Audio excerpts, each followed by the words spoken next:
Hi! If you're watching this video when it comes out, there's a good chance you're stuck in quarantine. There's also a good chance that you have a guitar lying around that you said that you were going to learn how to play years ago, but you never did. Maybe you learned how to play it some, but not as much as you would have liked. Or maybe it's just been a really long time and you need to restart. If any of that fits you, grab your guitar. Let's do some stuff.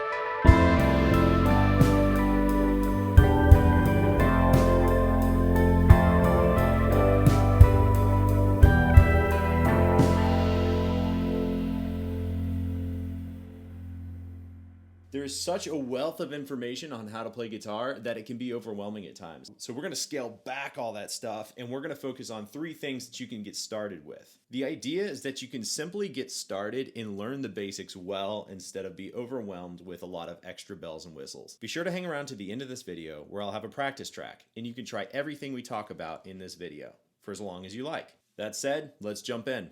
Let's start by breaking this video into 3 sections. Prepare, learn, and engage. The nice thing about preparing with an acoustic guitar is that if you have one, you're pretty much ready to go. But there is one thing we have to talk about. To put it simply, if your guitar is out of tune, it's useless.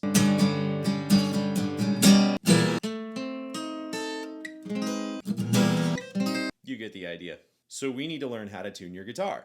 It's pretty easy.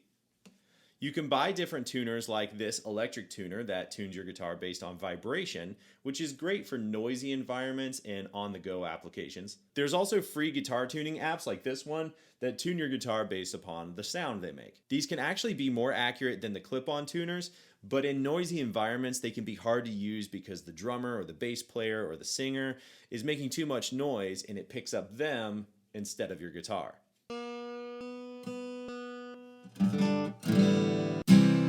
Beautiful. At some point you need to learn how to tune your guitar using only your ears. But we're just starting out, so just pay attention to what your tuners do and try to take note of what that process is like so you can remember for later. Part 2. There is so much to learn with a guitar. There's theory, there's complex chords, all these different styles, and tons of gear to get into. We're going to scale back everything and learn 4 chords that we can start right now. Your first guitar chords are G, D, E minor, and C. Really spend some time getting to know these chords. They're foundational to guitar playing, and it's okay if they're buzzing or dull or don't sound quite right at first. It takes time, and it's worth it. There's a couple reasons I chose these chords. The first is that they're all different shapes. The shapes that you learn today will more likely be similar to the shapes that you learn in the future. I like to start with the basics with improvement in mind. The second reason is because with a capo, you can basically use those 4 chords to play any chord at all. Let me explain. I can use my capo to turn a G chord into an A chord, or an E, or a C, or just about any other chord. You'll generally encounter 2 types of capos. The spring-loaded kind, which is nice because it's simple. It also squeaks. And the more advanced mechanical adjustable kind. This one's nice because depending on where I place it on the neck, I can adjust different tensions. This helps avoid intonation problems and buzzing. We're not using a capo in our example today, but we do want to keep them in mind because they're super helpful moving forward. Part 3, engage. Joopy.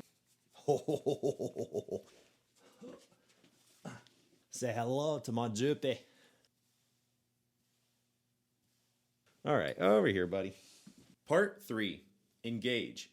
While it's important to spend time learning your chords, by no means do you have to wait until you have them perfect before you can engage creatively with them. For our creative engagement exercise, you might want a pen and paper. First, write down our 4 chords in any order.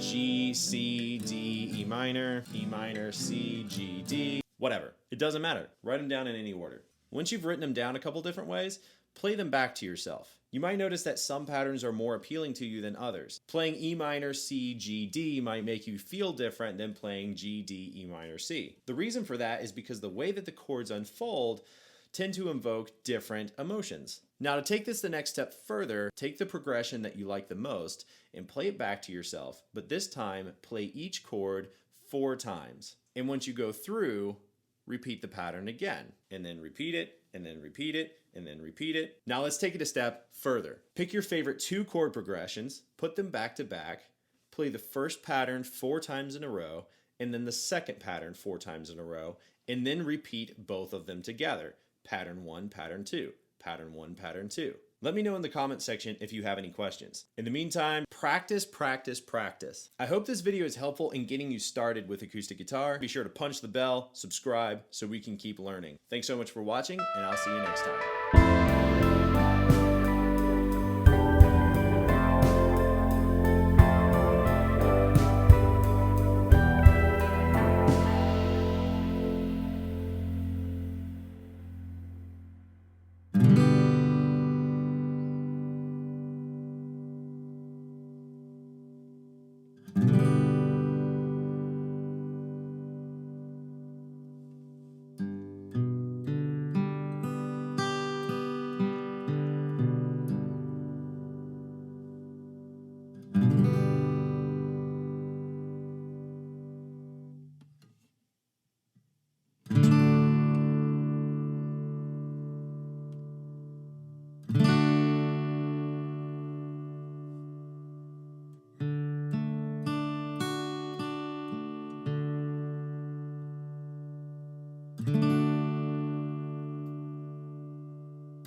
Is guitar in tune?